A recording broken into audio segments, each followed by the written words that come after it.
I want to talk to you about task initiation or getting started and why this can be such a problem with ADHD and how to help. So, what is it? Task initiation is that thing that like motivation that helps you do stuff, helps you get started, and this is especially with things that you don't want to do. But this can be stuff you do want to do too, right? Sometimes you have a project that you want to get started on, that you want to, learn how to be a woodworker.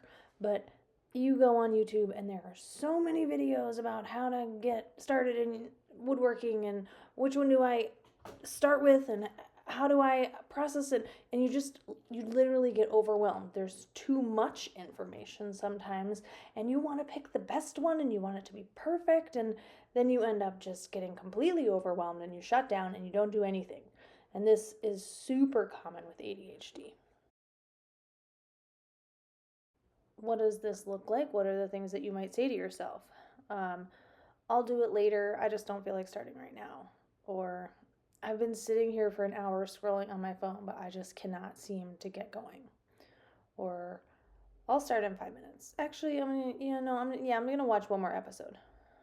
Or I have been meaning to start this for weeks. It's on my to-do list, but I just can't get myself to do it. I must be lazy. That's a really common one. People tell themselves that they're just lazy and that's why they can't do it. And this negative self-talk can be so harmful. Okay, but so like what do I do then, right? Like this is how my brain works. So there are a couple tools for your toolbox, okay? Number one, you're gonna start with the easiest task, okay? What you're doing here is you're trying to get momentum. So sometimes just that little bit of momentum with an easy task, like, you know, um, I'm just gonna stand up. I'm just gonna stand up. I'm sitting watching Netflix and I've just been binge watching. I'm just gonna stand up and walk to the kitchen. Another thing that happens is you start building up all of these small things, and then they're all just compounding and compounding, and now you're completely overwhelmed and you can't do any of them, right? So, one other tool you can use is the 2 minute rule. So, if it takes less than 2 minutes, you're just going to do it.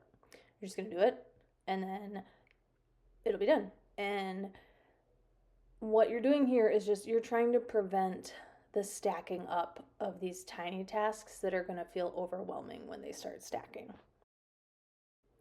So, tool number 3, you're going to break tasks into mini tasks. And I can tell you, okay, so this week I was going to paint the laundry room. That sounds like one thing, right? But it's not. It's not painting the laundry room, it's picking a paint color, cleaning the laundry room, moving all of the laundry out of the laundry room, taking the shelves off.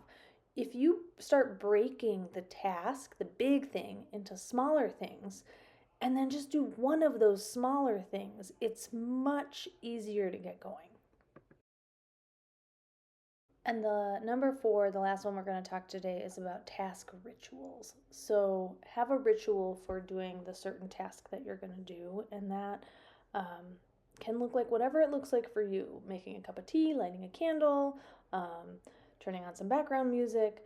That ritual just helps make the process smoother for you and just puts your mind into the right place. You got this.